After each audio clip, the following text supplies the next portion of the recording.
देनी ही होती है। वो मद्देनजर रखते हुए हमारी सोच ये है कि ये इलेक्शन में लोग ऐसे लोगों को सबक सिखाएंगे। और इसका एक ही एग्जाम्पल मैं दे सकता हूँ। 6-7 महीने पहले देश का लोकसभा का चुनाव हुआ।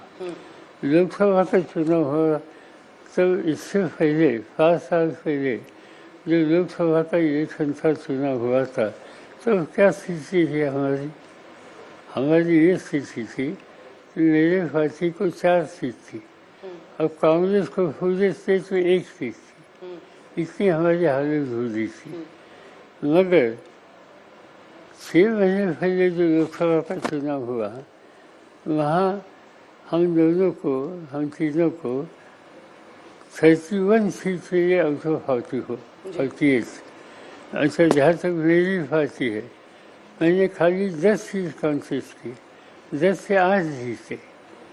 तो स्थिति में परिवर्तन कितना आया।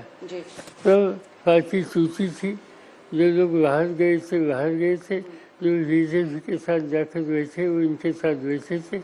ये सब होने के बाद लोगों को लगता है कि हमारे पार्टी को एक ज़बरदस्त कीमत देनी पड़ेगी, मगर वैसी स्थिति हुई नहीं।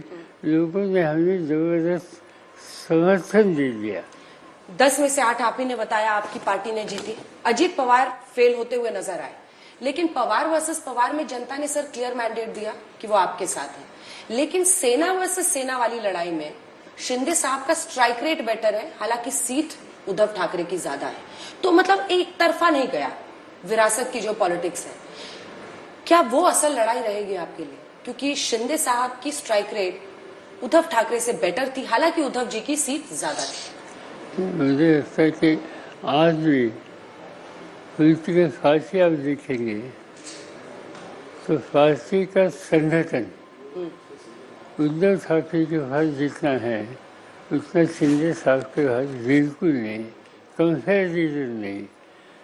एक दूसरा कमिटेड कार्यकर्ता वर्कर उद्धव ठाकरे के पास है। शिवसैनिक बहुत कमिटेड होता है और ये सब जबरदस्त ताकत आज उद्धव ठाकरे के साथ थी।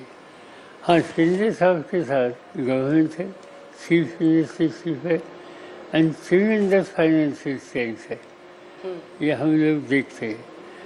मगर इससे पूरा काम होता नहीं। कोई कुछ चंद कॉन्स्टिट्यूंसी में काम करना, उनका खुद का डिस्ट्रिक्ट थाना और उस एरिया में, वहाँ मैं समझ सकता हूँ। पूरा स्टेट का नक्शा देखेंगे तो ये स्थिति उनकी होगी नहीं। वहाँ उद्धव ठाकरे की स्थिति अच्छी होगी। तो उद्धव ठाकरे को सीएम फेस क्यों नहीं बनाया सर आप लोगों ने? उद्धव ठाकरे मुख्यमंत्री के चेहरे के तौर पर आप लोगों ने क्यों नहीं प्रोजेक्ट किया? किसी को भी सीएम चेहरा क्यों नहीं प्रोजेक्ट किया? क्या सोच? जरूरत नहीं थी, क्योंकि ये कॉम्बिनेशन हमारा चुनाव लड़ने के लिए सामने जाता था। तब हमने प्रोग्राम पर ध्यान दे दी।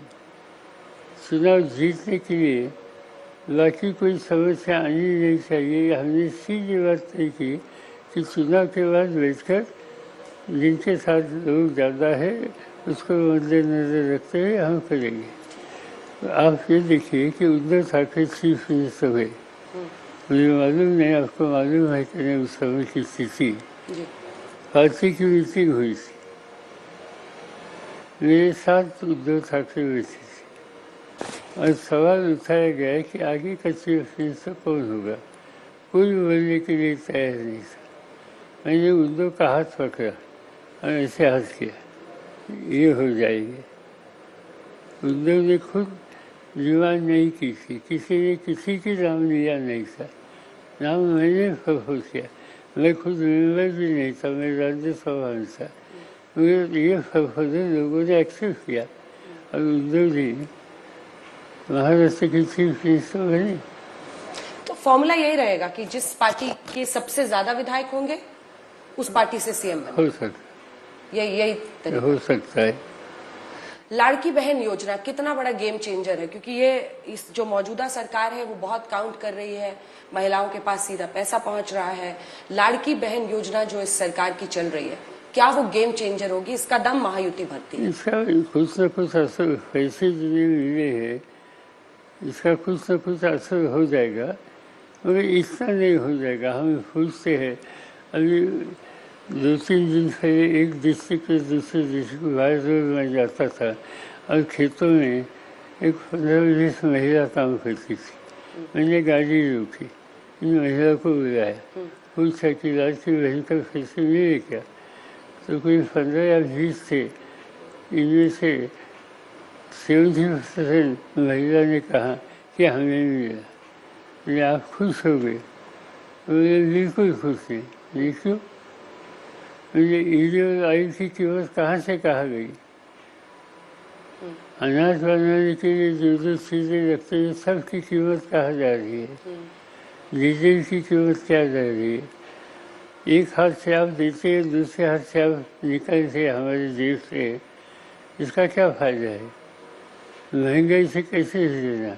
ठीक है, ये तमाम जी। हमारा बच्चा फंस कर आ गया, पिछले 2 साल से उनको नौकरी नहीं मिली, बेरोजगार है, इसके लिए क्या करते? पैसे दिए, मगर पैसे चाहिए तो इशू सब रिजल्ट होते नहीं। ये जवाब मुझे उस महिला ने दी। ठीक है, एक ये तमाम मुद्दे आपने गिनाए जो आपकी नजर में हावी रहेंगे, लेकिन एक असली नकली वाली लड़ाई भी जनता के मन में है। देखिए, अजित पवार का लोकसभा चुनाव में क्या हाल हुआ वो सबने देखा। आपकी पार्टी ने, एनसीपी शरद गुट ने बहुत अच्छा किया, लेकिन बारामती में जो अब, क्योंकि ऐसा लग रहा है कि वो आपकी फैमिली की लड़ाई का गढ़ बन गया है। पिछली बार आपकी बेटी के खिलाफ अजित पवार ने अपनी पत्नी को, सुनेत्रा को उतार दिया। इस बार आपने अजित के सामने उनके भतीजे को उतार दिया है। तो क्या आप चाहते हैं कि पॉलिटिकली आप भी दिखा दें कि चाचा कौन है और भतीजा कौन है? तो सवाल नहीं, तो आपने मुझे डॉक्टर की बात की, कल के इलेक्शन में अच्छा हो गया, आप कैसे बराबर है। इससे पहले 3 इलेक्शन मेरी लड़की जीत कर आ गई थी। तो आज पार्लियामेंट में आप जाइए कि जो परफॉर्मेंस करने वाले जो पार्लियामेंट्री हैं, इससे उनका नाम रहता है। पार्लियामेंट से उनका अटेंडेंस देखिए, 96% अटेंडेंस उनका होता है। वेरी सीरियसली पार्लियामेंट थी, और इसलिए लोगों ने उनको इससे पहले 3 बार सुना। इस समय ये बात सच है कि अजीत ने कुछ अलग लाइन ले ली, मगर लोगों ने नहीं ले ली। लोगों ने समर्थन दिया काम करने वाले को। आप बदला नहीं ले रहे उनसे? आप उनसे बदला नहीं ले रहे? नहीं, बदला काहे?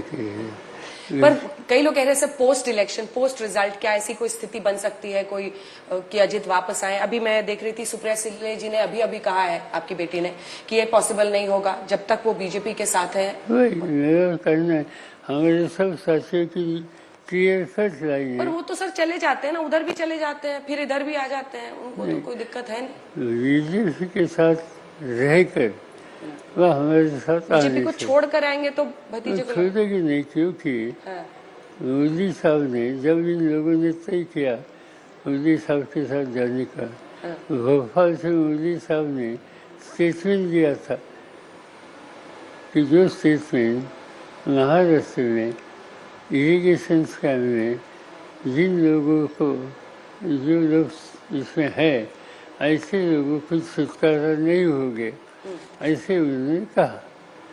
ये मोदी साहब ने कहने के बाद ये परिवर्तन हमारे साथियों को आ गया।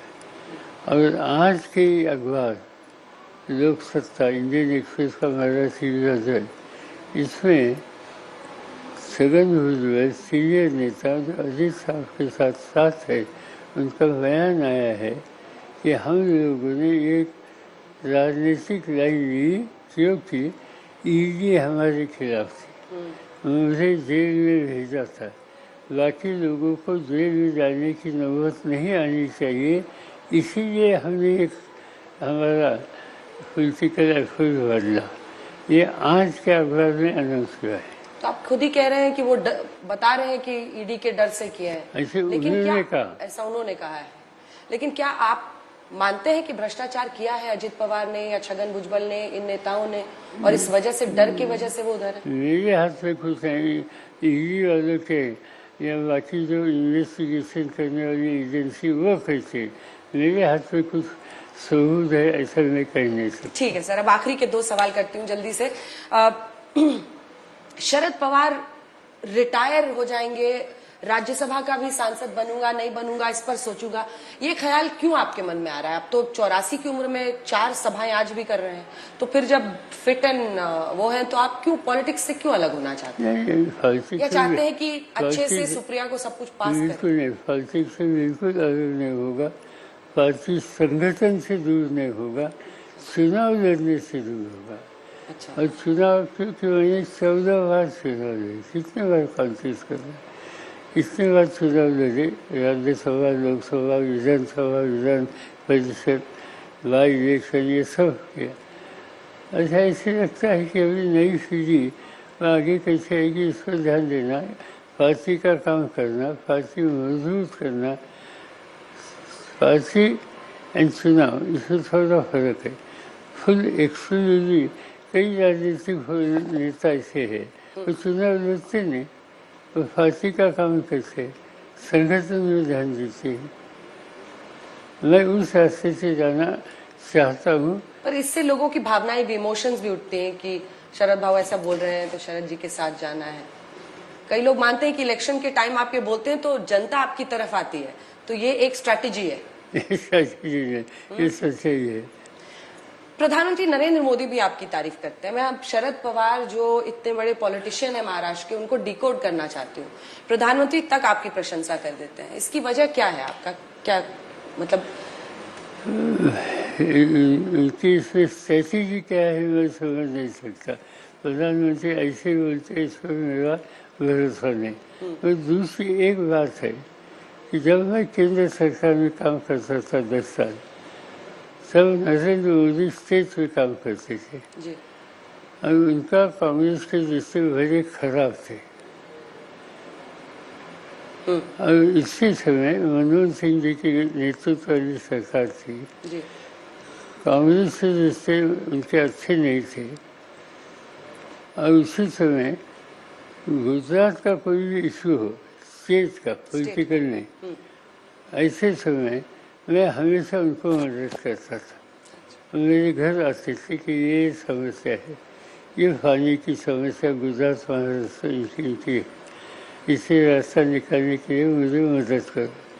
तो ऐसे इशू पर मैं हमेशा उनको मदद करता था। दूसरी बात, डॉक्टर मनमोहन सिंह ने मुझे कहा था कि आप और हम लोग देश के लिए है, हमारी जिम्मेदारी सभी राज्यों के हितों की रक्षा करना।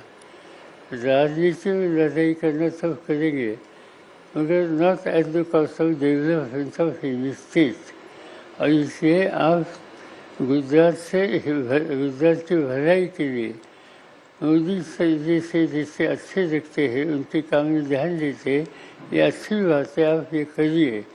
जासूस कम्युनिकेशन सुनिए बाय डॉक्टर मनमोहन सिंह हिमसेन, वो मैंने कंटिन्यू किया था।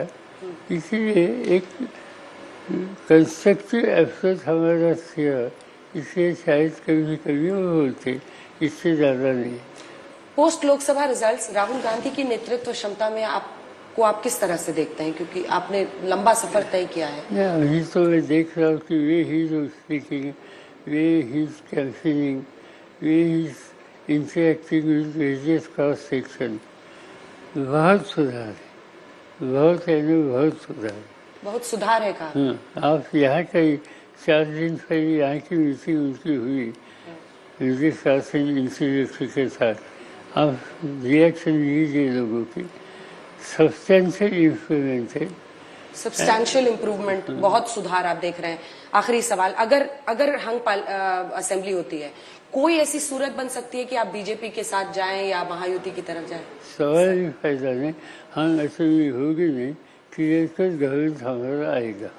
बहुत बहुत धन्यवाद आपका। शरद पवार जी हमारे साथ थे, जिनका ये कहना है कि हंग असेंबली होती हुई वो नहीं देख रहे हैं, वो कह रहे हैं महाविकास अघाड़ी की सरकार बनेगी। और इसी के साथ उन्होंने कहा कि हाँ, मैं अपने आप को चुनाव लड़ने से दूर रखना चाहता हूं, लेकिन पार्टी के साथ जुड़ा रहूंगा। देश दुनिया की बाकी खबरों के लिए